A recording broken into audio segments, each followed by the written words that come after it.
Hello there, boys and girls, and welcome to Match 5. We are playing Lizardmen. They are being run by Cuwi. Cuwi? Say Cuwi. I'm gonna go with Cuwi. We're going to kick off to the Lizardmen here, and at the very start, Oh.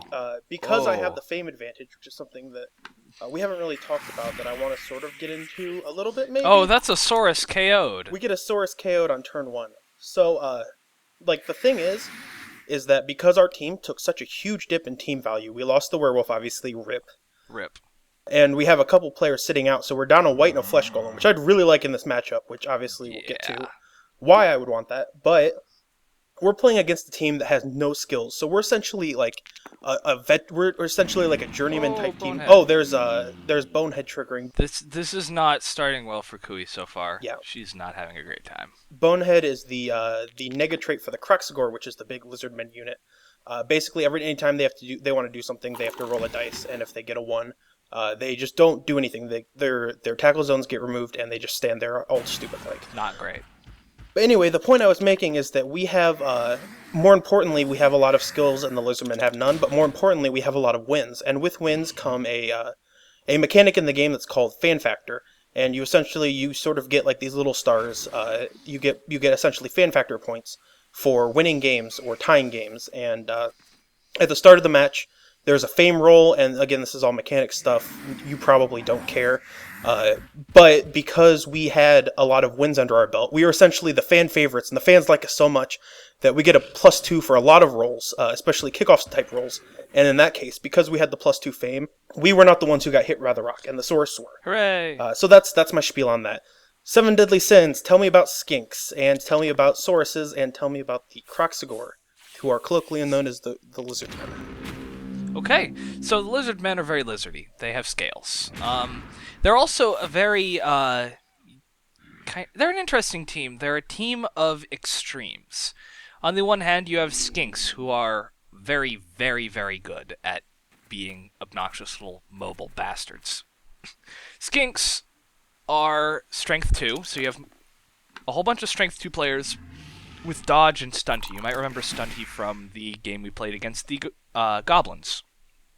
Stunty lets you ignore tackle zones when you dodge, and but it makes you easier to badly hurt. If you roll a 9 instead of being KO'd, you're badly hurt. This makes them really fun to punch because you're more likely to get SPP. It also makes them more likely to get KO'd.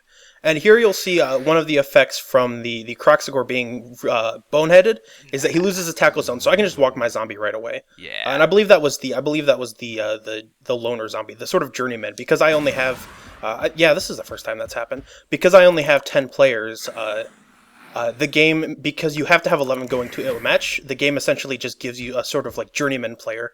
And that's just it's going to be a normal lineman unit. In this case, our lineman units are zombies. And he's not going to have any skills, but he's going to have the loner nega trait, which means if you want to use rerolls, sometimes you just don't get to use them because he's not part of the team. So you usually don't want to reroll things that zombies do. So it just makes normally unsafe things even less safe. Anyway, back to Lizardmen. Mm-hmm. So we have skinks. They're very mobile. They don't have a lot of strength. They don't have a lot of armor, but they have a lot of movement. They're 8 movement, I believe. Yes, that is correct. And then you have Sauruses, who are actually friggin' awesome. You have 6 Sauruses. These are strength 4 units. They have 4 strength. They have 1 agility, which means they're total tits at handling the ball. They're not good. Yep. First up skull of the game, and it's not me. Yes! Hooray! Well, Thread asked for more skulls. Mm-hmm. So, they are bad at handling the ball. They're very good at punching things. And then you have the Cruxigore, which is like a super Saurus. It has more strength, but it has Mighty Blow, but it only gets block on doubles, and it has Loner and Bonehead. So, what you end up having is you have a team of extremes. You have a bunch of very, very strong players. Also, woo. You have a team of very, very strong players. In this case, this is a team that has 7 players with strength 4 or better. Generally, they are the strongest team on the pitch unless you're playing against, like, ogres. And even then, you're still at an advantage because ogres are dumb. At the same time, you also have extremely mobile players, so you can do stupid, bullshit, elfy stuff. You can't pass because Stunty actually makes you worse at passing. It's one of those things where it's like, we want to make you very, very elfy, except for the things that make elves total assholes. And I mean, look, the skinks are like the size of the football, so that's hard. It's hard to throw. I think we talked about Yeah. stunt. Yeah, Probably for the Bombardier, yeah. So you end up having... Lizardmen have a very fierce running game. They are very good at running the ball. And they're very good at protecting the ball because they have Strength 4 and Movement 6 on the Sauruses, and the Croxagore is also Movement 6. So they're an extremely mobile, extremely strong team. The only problem is that skinks break easily, and a Lizardman team that runs out of skinks cannot handle the ball. You have nothing but Agility 1 players. So they have a very, very targetable point of weakness, but if you can't effectively hurt skinks, then they can really easily just control the field and muscle you down, and they're rough. and so that's in fact what I am doing here. I sense a weakness. Well, not a weakness. It's the dice turning that way that the skinks don't get a handle on the ball. So I'm going to be pushing really aggressively to move down the field. And in fact, I'm going to be playing a lot looser with my player position. Like I'm going to be a lot more spread out than I normally would, sort of pushing people through because of the fact that Sauruses, they're very hard. It's very hard to get a Saurus away from a zombie, let's say. So you see down there in the bottom left. And in fact, I'd actually like some thread opinion about this. I'm playing this game with the positional names on. Somebody asked me about doing that. Somebody in the thread said they preferred it. So I personally prefer the player names because, I do as well. Yeah, I mean most of the time, like in this case, it's very easy to figure out which are the skinks, which are the Sauruses, and which are the Croxagore. Yeah, that's true. Like you're never going to mistake a Saurus for a skink. It doesn't happen. But anyway, you'll see the Saurus and the zombie in the bottom left are sort of locked into this, like, I guess, deadly little dance where every turn the Saurus is going to punch the zombie, and if he gets knocked down, he'll go stand next to the Saurus again. Because of the fact that they're Agility 1, so he can't dodge away. If he wants to dodge away, I mean, he can blitz me and then just sort of walk away from me, but he's basically locked in right there. And so that's advantageous to me, because that's a Strength 4 unit getting tied up by a Strength 3 unit. And yes, more failed blocks. Wow. Thread did ask for more skulls. You definitely delivered. Having lived through this last game, I have no what's the word? I'm feeling bad for Cuwi. So you can see the skink sort of because he used most of his skinks trying to punch my werewolf away in order to pick up the ball, and because the Sauruses can't really dodge away, he can't really protect his ball carrier, and he can't do any caging effectively. So my plan here is I'm basically just gonna, and for the rest of this match, I'm gonna sort of be standing zombies next to Sauruses because that's favorable for me, and I'm gonna go ahead and use Santos to blitz that skink and try to get the ball. And we succeed because we have block, and he doesn't. That's kind of a big deal. And it's kind of interesting. Lizardmen really kind of embody the issues with strengthy teams. Like, even Khemri, a lot of their dudes are strength 2. Or, not strength, agility 2. Mm-hmm. And so, agility 2 it's still a 50% chance. I mean, remember, we got some agility 2 going, and we're still leaning with the best of them. Oh, absolutely. So, but agility 1, that's a 5+, and that's not fun ever. So, oh man, we're punching big dudes. Oh yeah, I'm going for it. I've got block, he doesn't. I'd like him on the ground. Let's go for it. And the really nice thing is that regardless of whether or not he blitzes with that guy to try and get a block, he still has to roll just to stand up. So knocking over big guys is awesome. Yep. It's very fun. Knocking over tree men is cool too. We're going to take a shot at the skinks. Always take shots at skinks. Because my wolf does not have block, and because skinks have dodge, he effectively has what we call ghetto blodge, which is the fact that I'm not going to roll a bolt down because that's going to put my werewolf on the ground, and I don't want that. So it's going to be really hard to knock that skink down, but nevertheless, I can sort of maneuver into a better position if I take those frenzy punches. And maybe I get lucky, but probably not. Now, this is a position where that Saurus being down really hurts because we're actually managing to outmatch the lizards in strength over here. Yep. And that would not be happening if there was an extra Saurus over there where that blood spot should be. a Saurus. And if there was a Saurus there, we'd actually probably be in trouble. Our ghoul over there would probably be marked. There wouldn't be a big old gap on the side. And probably that Saurus would have gone back a little bit and been a bit of a bodyguard for the skinks, making it harder for us to do what we did.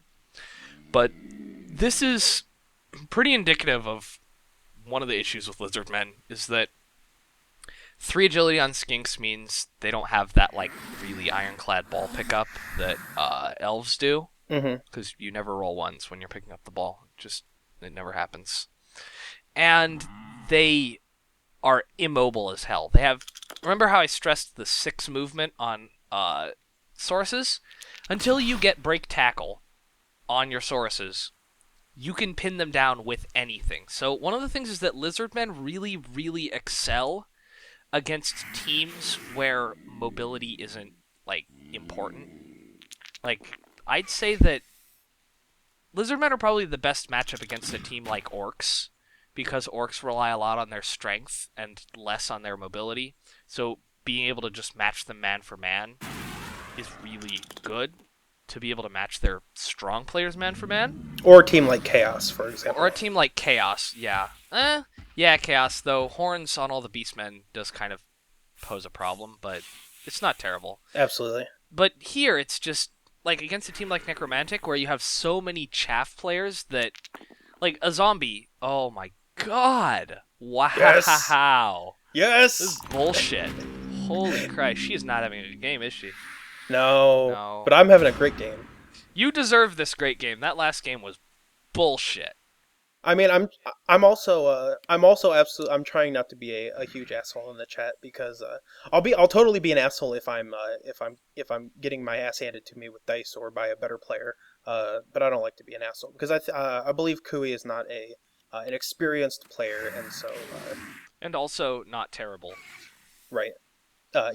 Playing rookie lizards, which are a hard team to until you can get a bunch of block. Yeah, here's the thing: is that lizards lizards might be one of the best scaling teams in the game, because once all of their players have a couple skills under their belt, they're terrifying. Once a couple sources have break tackle and they can get away from the scrum, once your skinks have block, if you ever get a plus strength or plus agility, or even plus movement on a skink, you can do some utterly terrifying shit. Until then, however, everything sucks. You have no block, you have 7 armor value on players that kinda need skills, and you're a team that has to throw a lot of punches without a lot of punching skills, so it's not optimal. Now, right here, I'm considering the play where I double GFI with my ghoul, punch that skink, and do a sort of a chain push situation where I break my ghoul free, because right now he'd have to dodge through tackle zones to get towards the end zone. I instead opt for the smart move. This is absolutely the smart move. If you'll call it the smarter move, where I happen to get the lucky POW there. If I would have gotten a both down, I would have been still sort of stuck. For the record, if you hadn't done that, I was going to flame you mercilessly. So, good job. I mean, feel free to do that anyway. You rolled a 2. That's bullshit. You're terrible. Uninstall level. Thanks in advance. I'm not going to take off. I'm not going to run as far down as I can, because, I mean, no swords can really get to me where I am right now. But I would also I'd like those players to be able to support my ghoul. And as it stands right now, even if he gets pushed back, he can still make it to the end zone without a GFI. So I'm essentially putting it to the lizard, saying, I'm scoring next turn, try to stop me. Also, this is another place where Lizardmen have an issue, is that skinks are strength 2. So even though the Lizardmen can do a really obnoxious breakaway play where one of the skinks loops around and hits a ghoul, that's still a -2 DB. Most other players would be able to get at least a 1 DB on that ghoul, and while it's blodge and not a great hit, it still would have worked. But the way it's set up, it's difficult at best. And the Croxagore boneheading doesn't help. Yeah, I do want to point out that during the cut, there was a sort of inconsequential source block and the Croxagore boneheaded. They didn't really matter to the play, and they both happened interspersed over the course of a minute and a half. And I figured nobody wants to watch that. Nobody wants to watch 6 cuts in a row. So I do that one other time. I'll probably point it out as it happens, but I figured it's not a big deal if you miss that. These are not good dice for lizards, and lizards, at least early on, thrive on at least acceptable dice. So here we go, the 1DB trying to pop the Oh, ghoul. And this is rough. This is hard to oof. watch. But I'm going to watch it anyway because I watched Dwarves and I deserve this game. Right, I think You we all deserve this game. I think we all deserve this game, frankly. Oh, you're doing the thing. You're doing the thing. I see that McGruff has 13 star player points, and I would like a touchdown because I want to level him and finally get the skills and not just the 6 stat ups. I'd love more 6 stat ups, but I'd like some skills at some point. Yeah, block would be pretty nice for McGruff. I would like to note that I probably would have not run the werewolf first. That I probably would have handed off to the werewolf because right now, if the ball scatters, it could scatter out and then get thrown back into a really shitty position. So I'm feeling pretty good about my dice, so I'm not too concerned about doing? that. I don't know what I was thinking. For a second, I was like, I'll just blitz myself free and then hand off. But you can't do that. You can't blitz and hand off at the same time. I do sort of spread my zombies out, and I spread my players out a little bit to try to protect against the possibility of failing this handoff. And I consider the zombie punch, but that guy has loner, and I want to save the dice for if the werewolf doesn't catch the ball, but he does. Did you hear that sound? I've never heard that sound for a werewolf. That's terrifying. Wait, here it is. Okay, so that is terrifying. I've played plenty of Necro, and we've heard the wolf get a touchdown before, but I've never heard that noise, and I thought it was weird. So That's terrifying. Oh my God, the sleepiest Saurus. That's not great. It's great for me. He does have she does have 12 players, but one of them is a skink, so we swapped a Saurus for a skink. Cheerleaders, wouldn't have mattered. No, we got it anyway. But and also, I haven't had to use a reroll yet, and I'm going to end the half with rerolls in my pocket. But the Saurus catches the ball on the bounce on a 6, and that's gross. That is pretty gross. And he's 6 movement. The Saurus has 6 movement, so unlike, say, Tomb Guardian Ball, where it's never, ever going to happen, you can get a Saurus downfield in 4 turns. 3 turns. Yes, and there's gonna be some heavy caging by the Saurus, and it's gonna be very hard for me to crack through because I have by your choosing thread, I have no guard, and I have 1 strength 4 guy, and I'm down another block guy. It's okay, Mighty Blow is very, very metal. We chose the metal decision, and that was the good one. I'm not saying it's a bad decision. I'm just saying it affects this specific match where I'm fighting an abnormal number of high strength players. Yeah, lizards are jerks. They are probably one of the fiercest Okay. Yeah, Cuwi thought that she might not have a chance to have the movement to Proper score cage. in this half, so she's gonna sort of run down. And if you read my post, my hyper post about you didn't SDS obviously because you're the king of Blood Bowl and you've mastered every I'm the skill. Emperor of Blood Bowl. You don't stand your cage corners next to a player who can just punch them away. Especially since it's a skink, so it's only like 2 strength. That's a 2DB without any assists. Because even if I can't for any reason, and in this case because my flesh golem is pretty well protected, even if I couldn't get over there and punch that Saurus, I could stand so many people next to it, it would make your head spin. Especially the flesh golem, you can do pain in the ass things with a flesh golem that is strength 4 stand firm against Sauruses. Oh yeah. And because this is a Saurus, it's really hard to get away if you're marked especially hard. I kind of expected a blitz on that zombie, honestly. Like, that would have been probably the smarter play. But, I mean, the other thing is that this is very much a just gotta go for it play. Yeah, feeling the heat of halftime a little bit. Yeah. I don't get the knockdown on the skink, which is sort of to be expected, because that's essentially a 6+ with a reroll, because I get 2 chances to try to roll a 6. But that's okay, because I'm going to bring Beef Slab right up into the pain and try to pop the Saurus. I leave players back just in case I score that knockdown and I can get through, but I double one the going for it. Come on, Beef Slab. Beef Slab is not my boy. Beef Slab is your boy. I can't do it. The FP has gone for 1 game. This is Beef Slab's chance to stand out for himself. I don't even know him anymore. The path is totally clear for that Saurus to just take off with the ball. But you did make a mistake. By the unfortunate, yes, I did. By not standing in his way in any case. But the lucky thing for me is that I have 2 players standing next to him, And so he basically has to solve the dilemma of how do I get away from these two players, because Bonehead dodging doesn't is... help. Oh, and I said he again, and I meant she. Yeah, there's another Bonehead. Again, Bonehead is a 1 in 6 roll, so and that was what, 3 Yeah. already in 7. That's not good. I'm trying to think of what I would do. I'd probably move the skink over and then do some chain pushy stuff where you shove the Saurus out. You could also just simply blitz.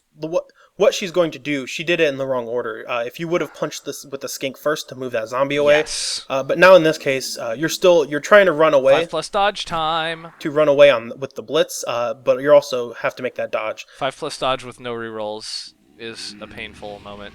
And I want to see this happen. Like, if it fails, then I get the ball possibly.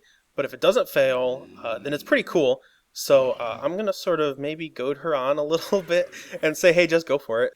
Well, I mean, you don't have anyone in scoring position.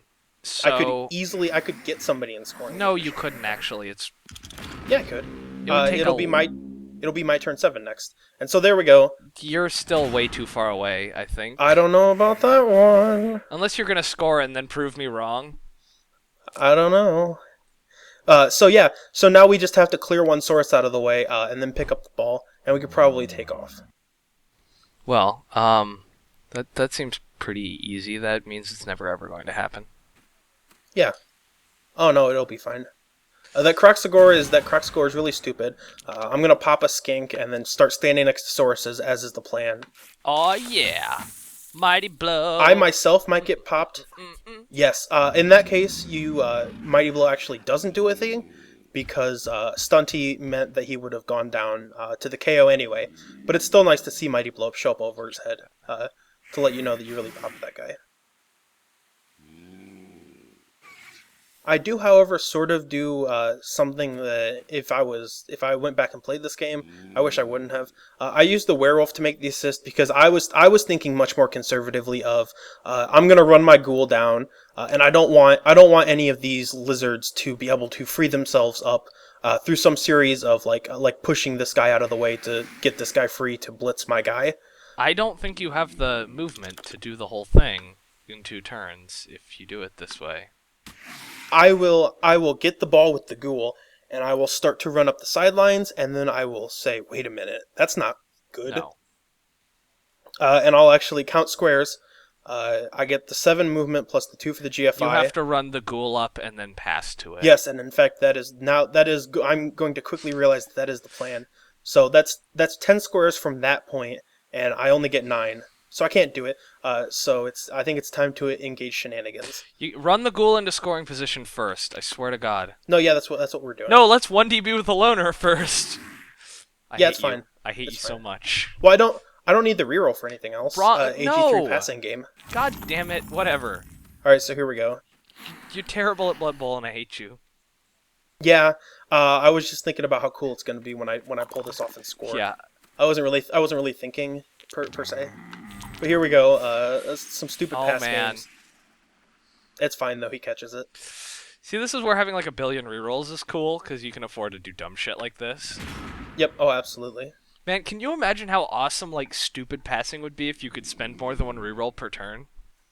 Oh, it'd be great. Oh my God, I would get like 8 rerolls and then just like roll them all on chem repassing.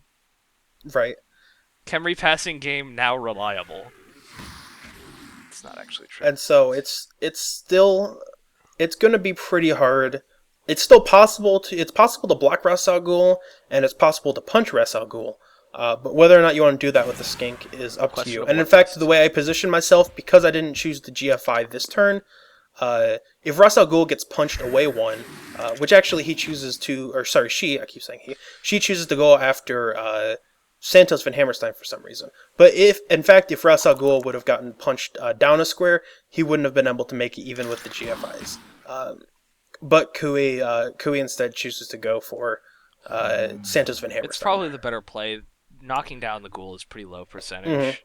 And here you speed things up because a whole bunch of... there's going to be a lot of skinks walking over to my ghoul. I'd like to note that this is just skinks having like a billion... Why didn't you block the ghoul then? You can get like a billion... I don't I don't understand. Yeah, so that's the thing is I guess she wasn't counting squares as well as I was, or wasn't counting squares. And in fact, the way the setup is, even though there's so many players around me, it's a pretty simple blitz to be able to pop me out of the way. Yeah. Pop her skinks out of the way. So I consider maybe something else. I just look at the board really quickly and say, nope, we're going to go for it. And if you'll remember, actually, turn 16, Ras Al Ghul hurt himself on his first GFI going into the end zone. So that's 2 failed GFIs Oh in my a row, God, and that's 3 failed worst Ghoul. GFIs in a row. Worst goal. And in fact, that is the halftime. Ugh. So he is 0 for 3 on GFIs, and we'll see you guys for the second half.